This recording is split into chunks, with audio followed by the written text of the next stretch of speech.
찾으셨으면 저와 여러분이 큰 소리로 우리 함께 읽도록 하겠습니다. 준비되셨죠? 같이 읽겠습니다. 내가 그리스도와 함께 십자가에 못 박혔나니 그런즉 이제는 내가 사는 것이 아니요 오직 내 안에 그리스도께서 사시는 것이라. 이제 내가 육체 가운데 사는 것은 나를 사랑하사 나를 위하여 자기 자신을 버리신 하나님의 아들을 믿는 믿음 안에서 사는 것이라. 아멘. 제일 많이 등장한 단어가 뭘까요? 저를 보지 마시고 성경을 한번 보십시오. 제일 많이 등장한 단어가 산다라는 겁니다. 산다. 그래서 오늘은요, 말씀을 통해서 사는 방법에 대해서 조금 나누고자 합니다. 오늘의 말씀은 오늘 찬송가 제목과 똑같습니다. 주 안에 있는 나에게.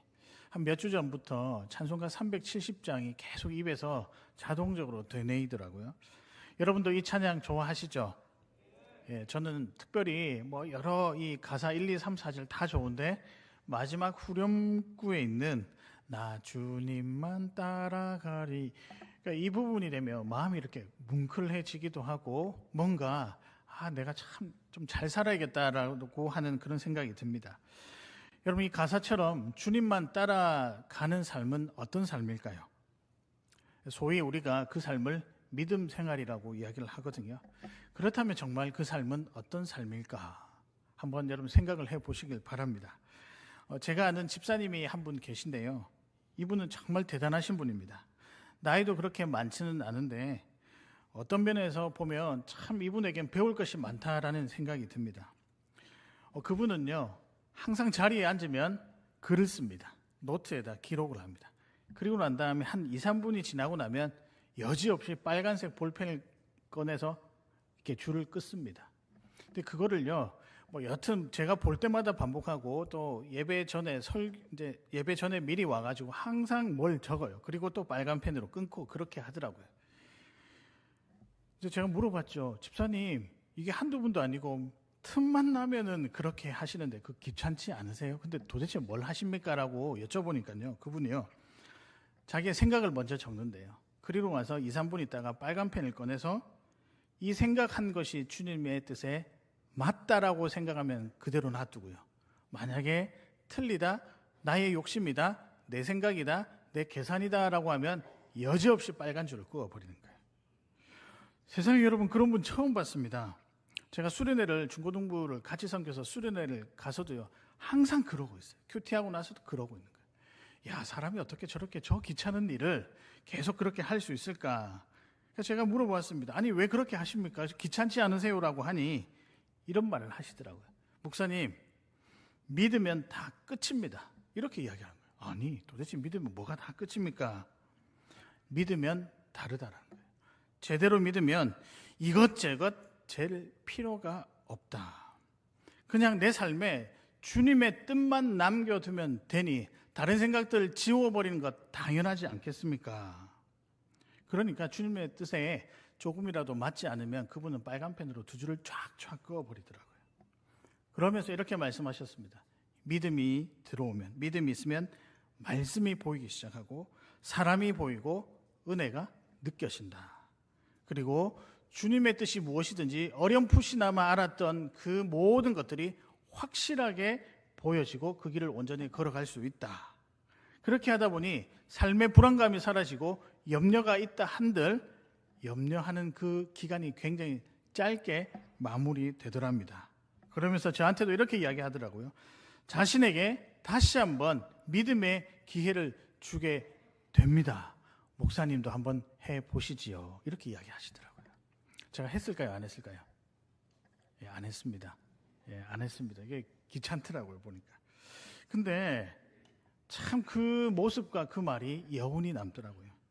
여러분 생각해 보십시오.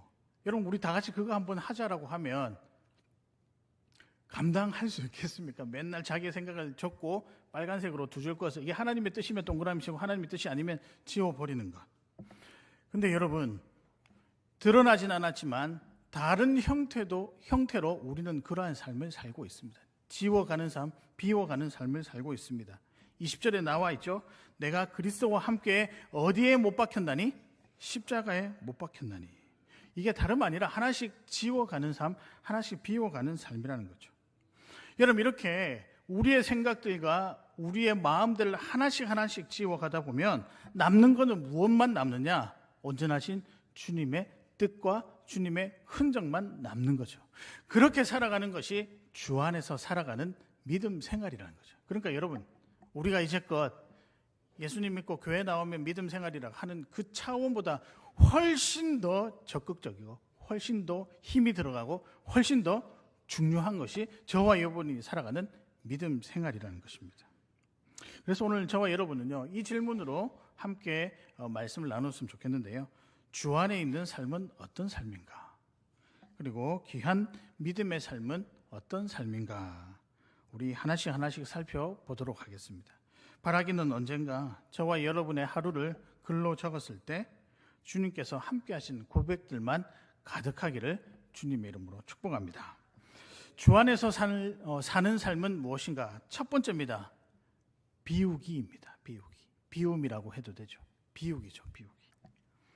내 안에 있는 것을 정리하여 버리는 것을 무엇이라 그런다고요? 비운다라고 하는 거죠.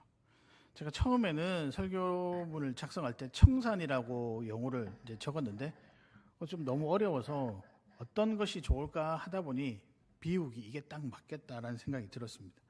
사랑하는 성도 여러분, 주 안에서 살아가는 건요, 여러분, 비우며 살아가는 것입니다. 대신에 나중에 비우면 자동적으로 채워지는 게 있습니다. 그게 하나님의 은혜입니다. 비우고 하나님의 은혜로 채워서 살아가시는 귀한 여러분 되시기를 바랍니다. 여튼 비움에 우리가 초점을 맞추어서 말씀을 나눠보겠는데요. 사실 우리가 비워야 할 것이 참 많습니다. 물론 비우는 과정에서 비우지 말아야 할 것도 있고, 또 그런데 비우지 말아야 할 것을 비우기도 하고, 정작 비워야 할 것을 그대로 놔두는 모습도 우리 삶에 종종 나타나죠. 그런 의미에서 신앙생활은요, 믿음생활은 분별이 필요하다는 겁니다. 그렇다면 무엇을 비워야 할까? 조금 여러분 불편하실 수도 있지만 제가 메시지를 한번 준비해 왔는데요. 첫 번째 우리가 비워야 될 게 무엇이냐? 과거를 비워야 된다는 거죠. 특히 과거로부터 내려온 신앙 유산을 비워야 된다는 거죠. 목사님, 신앙 유산을 비워야 된다고요? 제가 표현을 이렇게밖에 못하겠더라고요. 그럼 이 신앙 유산을 어떤 유산이라고 부르냐면, 율법이라고 하는 사람이 만들어낸 신앙 유산이라고 한다면 그거는 버려야 된다는 거죠. 여러분, 굉장히 중요합니다. 율법이 성경에 보면 초등교사처럼 좋은 역할을 할 때가 있었습니다. 왜냐하면 율법을 지킴으로써 하나님과 친밀함 속에 나가기 때문에 우리의 믿음이 조금씩 자라는 은혜는 있었습니다.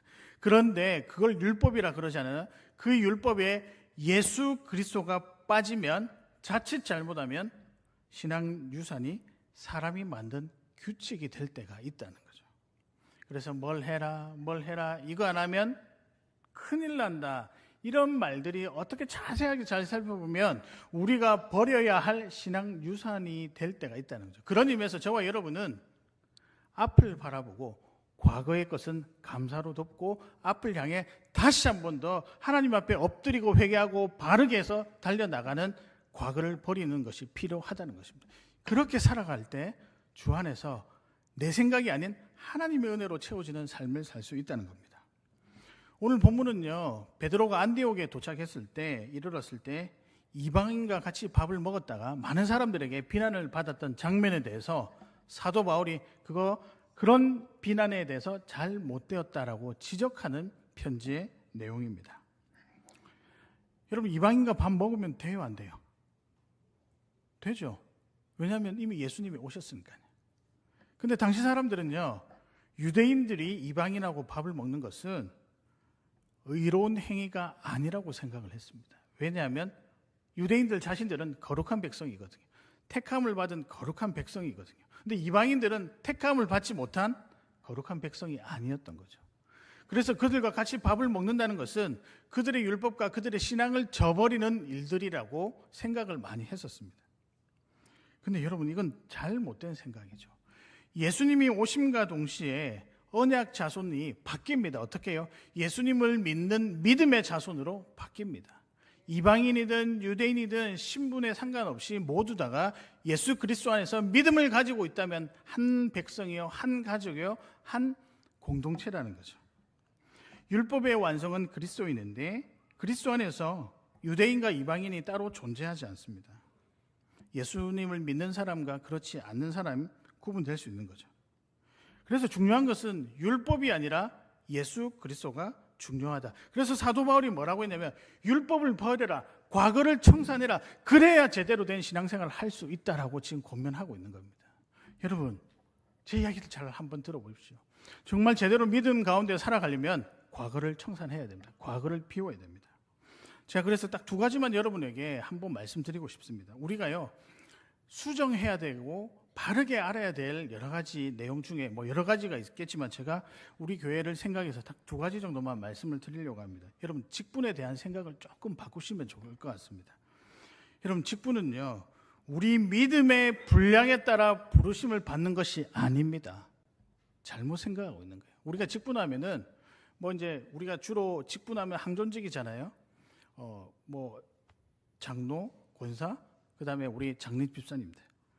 우리 믿음의 분량에 따라 받는 부르심이 아닙니다, 여러분. 가끔 우리가 신앙 연수가 오래되면 직분을 당연히 맞는 것으로 생각을 하는데 이건 잘못된 생각이에요. 저는 우리 교회 안에 이제 이런 문화가 아니라 사람을 세우는 데 있어서 정말 저 사람이 교회 공동체를 위해서 적합한 사람을 온전히 세우는 그런 문화들이 이제부터 일어났으면 좋겠습니다. 직분은요, 역할이자 또한 은사입니다. 각 필요에 따라 주님께서 사용하시는 것이죠. 여러분, 그러면 그 은사, 선물이라고 하는 그 은사, 달란트는 믿음이 많아서 생겨난 것일까요? 믿음이 많아서 하나님께서 주신 것일까요? 이 말씀 한번 읽어드릴게요. 고린도전서 12장 4절입니다. 은사는 여러 가지나 성령은 뭐하고? 같고. 5절 직분은 여러 가지나 주는 뭐며? 같으며.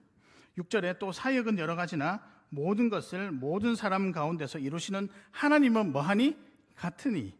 7절 각 사람에게 성령을 나타내심은 뭐하게 하려 하심이라? 유익하게 하려 하심이라. 중요한 문구는요, 성령은 같고 주는 같으며 하나님은 같다. 그래서 뭐 한다고요? 유익하게 하려 한다. 즉 여기서 우리가 내릴 수 있는 결론은 직분은 오직 예수 그리스도를 나타내기 위해서 존재한다는 거예요. 그리고 교회를 유익하기 위해서 부르신 부르심입니다. 그런데 우리가 신앙 연수에 따라 당연히 우리가 직분을 받아야 되고 이거 아니에요. 여러분, 그래서 우리가 직분을 받은 사람과 그러면 받지 못한 사람은 하나님께서 부르셨느냐 부르셨느냐 이 문제가 아니에요. 조금 더 부담을 지우고 조금 더 감당해야 될 사람이 있다라고 하면 하나님께서 세우시면 여러분들은 존중해 드리고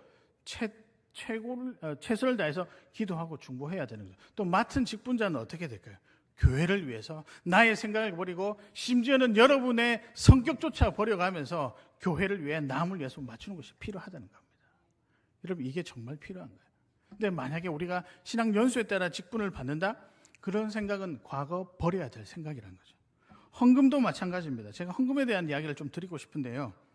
여러분, 헌금 많이 내면 복 받으신다고 생각하십니까? 틀린 생각입니다. 우리가 이제 과거 어르신들은 그런 세대 속에 살았잖아요. 헌금을 많이 내면 우리가 복을 많이 받는다. 그만큼의 분량을 하나님께서 주신다고 생각하십니까? 아니요. 비워야 할 과거 생각입니다. 과거 생각이 아니라 실은 위험한 생각이죠. 여러분, 만약에 그러면 우리가 거저받은 은혜, 우리의 구원 십자가에서 돌아가신 예수 그리스도의 그 거저받은 은혜를 돈으로 갚아라, 감당할 수 있겠습니까? 감당할 수 있는 존재는 없다는 거죠. 헌금은요, 헌신입니다. 교회와 성도를 위한 헌신이 아니라 그건 후차적인 문제예요. 누구를 위한 헌신이라고요? 하나님과 하나님 나라를 위한 헌신입니다. 그래서 우리가 하나님께, 주님께 드리는 거죠. 교회에 드리라고 한 게 아니라는 거죠. 단지 하나님께서 제도를 통해서 교회에서 그 하나님께서 주신 예물을 청지기의 역할로 맡기셔서 잘 감당하라고 우리에게 다시 허락해 주신 거죠. 이런 의미로 볼 때 생각보다 우리가 비워야 해야 될 것들이 참 많습니다. 그런 의미에서 저는 신앙생활 잘하고 싶으면요, 그런 교회가 되기 위해서는 과거를 잘 비워야 된다. 두 번째입니다. 비워야 될 게 있는데요, 이건 여러분 개인에 관한 이야기입니다. 여러분 자신 나를 비워야 합니다. 20절에 보면 그런즉 이제는 내가 사는 것이 아니요 라고 되어 있죠. 여전히 우리는 삶의 주도권을 우리가 가지고 살아가기를 원하죠. 근데 그런 분들의 특징이 있습니다. 질문을 하지 않아요. 누구에게요? 예수님께요. 예수님께 묻지 않는 사람들은 잘 보면 자기 주도권을 가지고 자기 인생을 살아가려고 하는 거죠. 최근에 제게 어느 순간 이런 모습이 나타나는 것을 보고 제가 한 2주 전부터 회개 기도를 하기 시작했었습니다. 예전에는요, 항상 주님께 기도하면서 묻고 답을 기다리고 또 생각하고 기도하고 이것을 반복을 했었는데 어느 순간에 제가 조급해져 있는 것을 보았습니다. 빨리 해결을 해야 되고 빨리 결정을 해야 뭔가 삶이 평안하다라고 생각을 하거든요. 이건 다름 아니라 내 삶의 주도권을 내가 지려고 하는 발버둥에 불과합니다. 여러분, 우리가요, 내 마음 편하기 위해서 사는 존재가 아니잖아요. 우리는요, 존재 자체가 예수 그리스도의 기쁨이 되기 위해서 살아가는 존재로 지음받았고 부름받았고 지금까지 유지하고 있습니다. 생명을요. 믿으십니까? 철저히 주님을 위해서 이타적으로 살아야 하는 것이 우리들의 존재입니다. 물론 이제 이런 생각하면서 또 이런 생각도 들죠. 아니, 우리가 필요한 것 하나님께서 빨리 응답해 주시면 이런 일이 일어나지 않지 않을까 생각을 해봅니다. 아니, 세상이 얼마나 급한데 기다리다가 뭐 기도하고 하나님의 뜻을 구하고 그러다가 기다리면 모든 것을 놓쳐서 손해볼 수 있는데 이건 어떻게 생각해야 될까요? 라고 그런 생각이 드신다면 그때는 여러분 자신을 비워야 할 때라는 신호입니다. 반드시 맞습니다. 예수님께 물으시고 때로는 견디고 기다려야 될 때가 있습니다. 그게 비우는 거죠. 근데 여러분, 우리가 비우기를 왜 두려워하냐면 아무것도 없어서 그러다가 덜컥 죽을까 봐. 아무것도 없으면 그냥 우리 그렇잖아요. 뭐든 가진 게 없으면 우리 불안해하잖아요. 두려워하잖아요. 내 먹고 사는 것뿐만 아니라 내가 가진 여러 가지 지위야 모든 것들이 다 잊어버리면 우리는 불안하잖아요. 근데 여러분, 그때 비워야 된다고 말씀하고 있습니다. 근데 비우면 놀라운 일이 생깁니다. 그제서야 은혜가 보이기 시작한다는 거죠. 그리고 작은 일도 믿음으로 해석하는 일이 가능하다는 거죠. 거기서 무엇을 발견하느냐? 우리 주님의 변치 않는 인도와 보호하심을 발견할 수 있다는 겁니다. 그렇기 때문에 거기에 대한 반향으로 나오는 게 감사입니다. 비우고 해석이 되니까 감사가 되는 거죠. 이런 감사는 우리 스스로 할 수 없는, 우리는 감사를 스스로 할 수 없는 존재입니다. 근데 나를 비우고 그 비우는 곳에 나중에 은혜가 채워지고 예수님이 채워지니 비로소 그 삶이 어떻게 된다? 감사가 되는 거예요. 그런 의미에서 저와 여러분은 이번 한 주간에, 아니 뭐 평생 그렇게 살았으면 좋겠지만 잘 안 될 수도 있잖아요. 그러나 이번 한 주간만이라도 도전했으면 좋겠습니다. 여러분을 비우시길 바랍니다. 믿으십니까? 내가 가진 생각들, 이게 맞고 안 맞고를 떠나서 먼저 생각이 들면 이것을 가지고 우리 주님 생각이 어떻습니까? 저의 생각이 맞습니까? 물어보고 나가는 신앙생활이 되어야 된다는 거죠. 여러분, 이게 주 안에서 살아가는 귀한 비결입니다. 사랑하는 성도 여러분, 비워서 하나님 주시는 은혜를 많이 채워나가시는 귀한 여러분 되시기를 주님의 이름으로 축복합니다. 두 번째입니다. 주 안에서 사는 것은 어떤 삶인가? 두 번째는요, 이제 비웠으니까 뭘 해야 될까요? 여러분 잘 아시네요. 채우기입니다. 채우기. 채움이라고 할 수 있는데요. 이제 비웠다면 채워야 됩니다. 믿음으로 사는 것은요, 예수님을 채워나가는 것입니다. 믿음은 예수님이 채워지면 채워질수록 강해지고 굳건해집니다. 제가 이걸 강화라고 불렀는데요. 이 강화하다 뭐 할 때, 근데 용어 자체가 좀 어려워서 채우기라는 말로 사용했는데, 이런 강화되는 모습이 여러분 삶에 예수님 때문에 나타나기를 진심으로 바랍니다. 오늘 본문에 보면 20절에 이제는 내가 사는 것이 아니요 오직 내 안에 누가 사신다고요? 그리스도께서 사신다. 여러분 질문 드릴게요. 지금 여러분 삶에 그리스도가 살고 계십니까? 네, 아멘입니다. 좋습니다. 이 말은 다름 아니라 예수님으로 내 안에 예수님으로 채워야 한다는 의미입니다. 그럼 예수님으로 채운다는 것은 뭘까? 간단하죠. 예수님의 행동, 예수님의 생각, 예수님이 걸어가신 은혜, 예수님이 보여주신 여러 가지 기적과 은혜들을 뭐 해야 된다? 내가 알고 경험하고 느껴야 된다. 이걸 다른 말로 표현하면 예수님과 친밀해지는 것이에요. 가까이 하는 것이죠. 마치 군인이 전장에 나갈 때 기본적으로 창과 방패를 가지고 나갑니다. 기본 세팅이 된 거죠. 근데 거기에서 전투력을 상승시키기 위해서는, 강화하기 위해서는 뭐가 필요할까요? 투구도 필요하고, 훈련도 필요하고, 갑옷도 필요하고, 그 다음에 여러 보호대도 장착해야 되고, 뿐만 아니라 창 하나 가지고는 안 되죠. 칼도 있어야 되죠.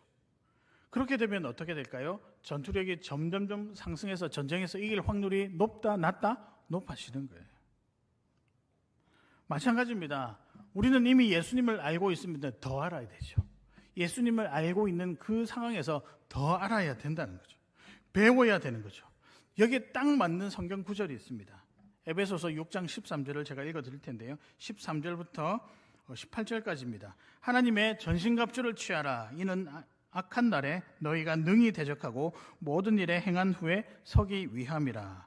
그런즉 서서 진리로 너희 허리띠를 띠고 의의 호심경을 붙이고 평안의 복음이 준비한 것으로 신을 신고 모든 것 위에 믿음의 방패를 가지고 이로써 능히 악한 자의 모든 불화살을 소멸하고 구원의 투구 성령의 검 곧 하나님의 말씀을 가져라. 모든 기도와 간구를 하되 성령 안에서 기도하고 이를 위하여 깨어 구하기를 항상 힘쓰며 여러 성도를 위하여 구하라. 뭘 준비해야 될까요? 강화하기 위해서, 예수님을 더 알아가기 위해서, 그래서 믿음이 굳건해지기 위해서 뭘 준비해야 될까요? 어떻게 해야 될까요? 나와 있습니다. 오늘 여기서 제가 두 가지 정도만 뽑아봤거든요. 오늘 본문에서 예수님으로 채워야 한다는데 어떻게 그러면 예수님으로 채워야 할까? 두 가지 방법인데요. 여러분 잘 알고 있습니다. 첫 번째는 기도와 말씀입니다. 기도는 무엇이냐? 여러 가지 대화다 이런 것들도 다 있겠는데 제가 오늘 한 방에 정리하겠습니다. 기도는 고백입니다. 무슨 고백이냐? 예수님께서 어떤 분이신가? 내 삶에서 어떤 일을 행하셨는가? 어떤 메시지를 주시는가? 그것을 깨닫고 아멘으로 받고 삶으로 연결시키는 고백이 무엇이다? 기도라는 거죠. 그러니까 여러분 삶에 일어나는 여러 가지 기도의 제목들을 기도하고 난 다음에 아멘 하기 전에 한 번만 더 생각하세요. 이것을 내 삶으로 연결시키겠습니다라고 결단하는 이 고백, 그리고 난 다음에 아멘 하시고 그대로 살아가야 되는 거예요. 요거까지 가는 것이 무엇이다? 기도라는 것이죠. 기도는 하면 할수록 예수님과 더욱더 친밀해진다는 사실입니다. 그런데 여러분 기도 가지고는 안 돼요. 하나가 더 있습니다. 무엇일까요? 말씀입니다. 그래서 예전에 우리 권사님들, 집사님들은 저희들에게 이런 말씀 많이 하셨거든요. 기도가 풍성해지려면 말씀을 많이 읽어라. 말씀의 의미를 잘 알고 싶으냐? 그러면 뭐 해라? 기도를 해라. 그러니까 요거는 세트인 것 같아요. 세트. 미리 말씀드리지만 내년에 교회 설립 130주년입니다. 그렇죠? 제가 최근에 모임에 갔었는데 어떤 제 동기가 그러는 거예요. 자기 교회 역사 이야기가 나왔는데 자기 교회가 68년 됐다는 거예요. 다들 엄청 오래됐네. 그래서 제가 팔짱을 딱 끼고 그냥 가만히 있었습니다. 68년 우리 반보다는 조금 많긴 하겠네. 그런데 옆에 있던 제 동기가 아니 창원교회는 내년에 130주년이래. 그래서 제가 거기서 이러고 있었습니다. 근데 130주년인데 특별히 이런 사역 이런 어떤 행사를 한번 준비하고 있는데 모든 성도들이 필사하여서 후손들에게 물려줄 우리의 손으로 쓴 성경책을 한번 물려주고 싶다. 그래서 성경 필사를 한번 준비하고 있습니다. 그래서 각 여러분에게 할당된 성경의 분량들을 필사하시고 한데 모아서 이제 그걸 책으로도 출판하려고 준비를 하고 있는데요. 그 전에 제가 말씀을 준비하면서 해야 될 게 한 가지가 있더라고요. 쓰는 게 중요한 게 아니라 말씀이 육신이 되어서 내 삶에 들어오는 게 중요하겠다. 그런 의미에서 저와 여러분 내년 1월부터 뭐 제가 때가 되면 그런 우리가 같은 운동을 준비하겠지만 여튼 맛배기로 여러분 말씀을 내년 1월부터 한번 쭉 읽어보시길 바랍니다. 신약을 일독을 하셔도 좋고 구약을 일독하셔도 좋고 아니 나는 뭐 욕심이 많아서 전체 일독을 하셔도 좋다. 상관없습니다. 말씀을 사모하며 읽는 일이 있을 때 여러분 주 안에서 살 수 있습니다. 믿으십니까? 그냥 읽는 것이 아니라 여러분 한번 읽으시면서 예수님이 왜 이렇게 이야기하셨지? 예수님이 왜 이런 마음, 예수님의 어떤 마음으로 이렇게 이 말씀을 기록하셨지? 그렇게 할 때 여러분 우리 삶이 풍성해진다고 생각합니다. 여러분 말씀이 없는 기도는요 자칫 잘못하면 진리에서 이탈할 가능성이 있습니다. 그러니까 기도만 해서 되는 게 아니라 말씀을 같이 읽어야 된다는 거죠. 이게 다름 아니라 채워져가는 우리의 영을 예수님으로 채워져가는 귀한 모습입니다. 기도와 말씀으로 도전하시며 채워가시는 여러분 되시기를 바랍니다. 두 번째입니다. 또 채워야 될 게 무엇이냐? 사랑입니다. 사랑. 이 사랑이 저와 여러분 그리고 우리 교회 가운데 많이 나타났으면 좋겠습니다. 우리가 고린도전서 13장을 사랑장이라 그러잖아요. 맨 마지막에 보면 믿음, 소망, 사랑 이 세 가지는 항상 있을 것인데 그 중에 제일은 뭐다? 사랑이다. 근데 여러분 왜 믿음, 소망, 사랑 세 가지 중에서 사랑이 그 중에 제일이라고 한 이유는 무엇일까요? 구원의 관점으로 보았을 때. 그럼 제가 이런 질문 드릴게요. 이 세 가지 중에 믿음, 소망, 사랑 세 가지 중에 영원한 것은 무엇일까요? 하나가 있습니다. 사랑이 영원합니다.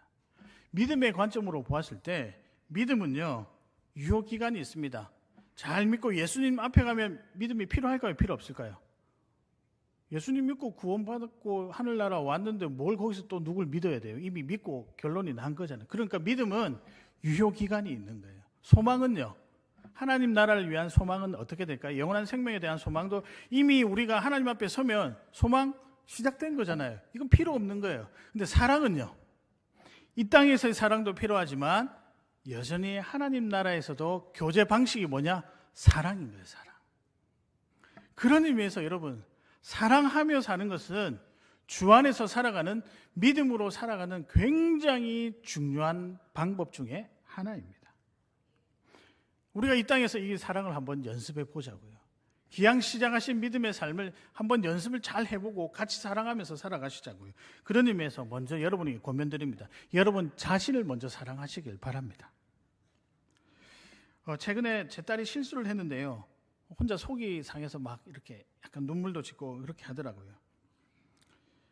그러면서 제가 물어봤습니다. 왜 그러니? 라고 하니 실수하는 자신이 조금 밉대요.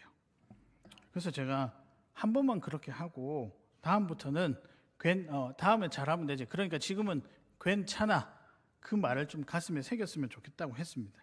물론 제가 이렇게 이야기한다고 해도 본인이 소화를 해내야 되겠죠. 근데 우리 주변에 보면 간혹 자신을 사랑하지 못하고 자신을 폄하하시는 분들이 종종 있습니다. 그냥 내 형편 있는 그대로 그냥 거기에 안정을 살고 나는 이거밖에 안 되니까 아이고 내가 할 수 있는 건 이거밖에 없어. 여러분 그런 분들에게 믿음이 들어가지 못합니다. 믿음이 어떻게 들어갈까요? 사랑이라는 방식으로 들어갑니다. 하나님의 사랑으로부터 믿음이 시작되었잖아요. 믿음이 들어오는 방식은 하나님이 나를 사랑하시는 그 사랑의 방식으로 들어오는 겁니다. 그러니까 우리 안에 사랑하고 서로 사랑하고 하나님을 사랑하고 옆에 사람을 사랑할 때 여러분 다른 게 아니라 여러분의 믿음이 점점 굳건해진다는 거죠. 그래서 자기 자신을 사랑하는 것이 정말 필요합니다. 두 번째는 뭘 사랑해야 되느냐? 교회를 사랑하는 게 필요합니다. 아니라고 해도 믿음으로 같이 살아가는 여러 가지 믿음의 형태를 가지고 함께 믿음을 굳건해 나갈 수 있는 유일한 실습장이 있다라고 한다면 저는 그건 교회라고 생각을 합니다. 교회는 우리 주님의 사랑의 결과입니다. 모든 영혼을 주의 나라 백성으로 삼고 싶으신 사랑의 주님을 드러내 보이는 전초 기지가 교회라는 거죠. 그래서요, 교회가 뭘 해야 되냐? 사랑의 메시지, 복음을 전해야 되는 거잖아요. 사랑의 소식, 복음을 사랑의 소식이라고 말하지 않습니까? 그런 의미에서 교회는요, 복음을 전하는 것, 즉 사랑을 전하는 중요한 하나님의 도구다. 그래서 저와 여러분이 지금 교회 생활을 하고 있잖아요. 즐겁게 하셔야 되고 성실하게 하셔야 되고 충실하게 하셔야 됩니다. 사랑을 받기도 하고 나눠주는 좋은 실습장이죠. 교회를 사랑하는 것은 교회 생활을 신실하게 하는 것이죠. 그런 의미에서 봉사 많이 하시길 바랍니다. 섬김도 많이 하시고 훈련도 많이 하시기를 바랍니다. 아멘 안 하시네요. 이렇게 많이 하셨으면 좋겠어요. 봉사도 열심히 하고 섬김도 하고. 제가 말씀드리지만 여러분, 섬김에는 연령 제한이 없습니다. 왜 은퇴할 나이가 되면 모든 것을 다 내려놓으려고 하시죠? 나이가 드니까 이제 힘이 들고 맞죠. 그거 알죠. 그러나 여러분, 다른 형태로 여러분이 섬김을 해야 될 게 있습니다. 기도만큼은, 중보기도만큼은 어머니의 기도가 탁월합니다. 믿으십니까? 그 자리는 여러분이 비가 오나 눈이 오나 채워야 되는 거죠. 여러분 후손들을 위해서라도, 교회를 위해서라도, 하나님 나라를 위해서라도요. 제가 중고등부를 이제 사역할 때 졸업하는 친구들에게 꼭 당부했던 게 있습니다. 뭐냐면 대학 들어가면서부터 봉사를 시작해라. 대신에 한 가지만 해라. 여러 가지 하면 빨리 지친다. 한 가지를 해라. 교사를 하든 성가대를 하든 반드시 해라. 왜요? 그게 아무것도 아닌 것 같아 보여도 너희 믿음을 지켜주는 테두리다라고 제가 그렇게 이야기했습니다. 교회 안에 있을 때 그 안에서 여러분 믿음의 생각들이 만들어지고 믿음의 가치관이 형성이 되고 믿음으로 세워나가는 관계를 배울 수 있는 거예요, 여러분. 그래서 우리 자녀들 잘 들으세요. 여러분 조금만 커서 대학생이 되면 그래도 여러분 스스로 결정할 수 있는 나이잖아요. 봉사하십시오. 그 안에서 우리 성도님들과 어머니들과 또 우리 믿음의 선배들과 같이 생활하면서 하나님의 가치관을 배우는 거예요. 그래서 여러분 세상을 믿음으로 온전히 살아나갈 수 있는 겁니다. 물론 봉사가 힘들죠. 우리 주일날 식사 준비하기 위해서 어제 토요일부터 나와서 준비하시고 오늘 아침 일찍 나와서 준비하시고, 저는 메뉴가 뭔지를 알고 있습니다. 근데 안 가르쳐 드릴게요. 근데 그게 다름 아니라 사소한 일이라도 교회 안에서 누군가를 섬기는 일, 믿음을 채우는 일이라고 생각을 합니다. 여러분, 우리는 주님 앞에 서는 날까지 우리의 몸이 허락되는 한 봉사하며 살아가는 것이 맞습니다. 뭐 봉사에는 심이 없고 섬기면 심이 없습니다. 교회를 사랑하는 게 뭐 어린아이나 나이가 들어나 뭔 차이가 있겠습니까? 근데 그렇게 할 때 어떻게 되냐? 하나님은 우리에게 교회를 사랑하는 자에게 주 안에 있어서 평안함을 주시고 풍성한 은혜 가운데 거하게 하시는 온전한 믿음 생활을 선물로 주십니다. 믿으십니까? 그래서 채우는 것은요, 참 좋은 일이고 신나는 일이고 기대되는 일입니다. 기도와 말씀 그리고 사랑으로 채워지는 저와 여러분, 우리 공동체, 여러분 한번 경험해 보시고 싶지 않습니까? 그렇게 사는 것이 주 안에 사는 믿음의 삶입니다. 이 삶을 저와 여러분이 지금부터 시작했으면 좋겠습니다. 사랑하는 성도 여러분, 채워나가시길 바랍니다. 예수님을 채워나가셔서, 때로는 예수님을 채워나갈 때 밀려오는 여러 가지 삶의 고난과 어려움 속에서도 내 안에 예수 그리스도가 사시니 그거 믿고 굳건하게 살아나갈 때 여러분은 아무리 비바람이 불어도 주님께서 우리에게 주신 그 온전한 길을 잘 걸어갈 수 있을 것이라고 확신합니다. 그렇게 살아가시는 우리 귀한 창원 공동체 여러분 되시기를 바랍니다. 오늘은 여기까지입니다. 오늘 제가 두 가지만 말씀을 드렸는데요. 오늘의 말씀은 주 안에 있는 나에게, 주 안에 사는 삶은 어떤 삶인가, 즉 믿음으로 사는 삶은 어떤 삶인가, 마지막 정리를 해보겠습니다. 첫 번째입니다. 뭘까요? 비우기입니다. 비우기. 무엇을 비워야 하겠습니까? 과거를 비워야 돼요. 뭐 소위 말하는 율법을 비워야 된다고요. 사람 생각을 비워야 된다고요. 두 번째는요, 여러분을 비워야 된다. 삶의 주도권을 온전히 주님께로 드려라. 그러기 위해서 필요한 것이 있습니다. 뭘까요? 두 번째 메시지는 채워야 되는 거예요. 채우기. 여러분 무엇으로 채우시겠습니까? 잘 압니다. 기도와 말씀으로 채우시길 바랍니다. 그리고 두 번째는요, 사랑으로 채우시길 바랍니다. 자신도 사랑해야 되고 특별히 우리 교회를 많이 사랑하시길 바랍니다.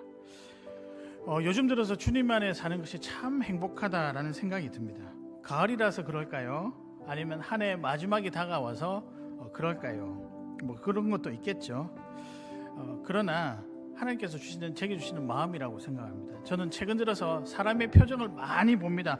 표정을 읽으면요, 보입니다. 그런데 믿는 자들의 표정은 다르더라고요. 요것 때문이죠.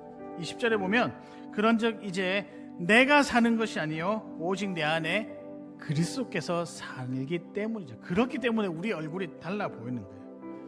그 다음에 보십시오. 20절에 내가 육체 가운데 사는 것은 나를 사랑하사 나를 위하여 자기 자신을 버리신 하나님의 아들을 믿는 믿음 안에서 사는 것이다. 아니, 믿음 안에서 사는데 육체 가운데 산다라고 이 표현이 좀 이상하지 않습니까? 아니요. 믿음이 있으면 세상 가운데 살아도 우리가 휩쓸리지 않습니다. 그것이 우리의 힘이자 하나님께서 우리에게 주신 능력이자 우리의 존재 가치이자 우리가 걸어가야 할 삶의 목표입니다. 믿으십니까? 그렇기 때문에 여러분, 이게 자유거든요. 믿음 안에서 자유함으로 세상 어디를 가도 나를 위협할 것은 없고 내 안에 예수 그리스도가 사시니 그분만 믿고 나가는 그 삶, 나도 살아가겠노라 다짐하고 살아가시는 우리 사랑하는 창원교회 성도님들 되시기를 주님의 이름으로 축복합니다. 이 시간 함께 찬양하겠습니다. 주 안에 있는 나에게 뜨거운 마음으로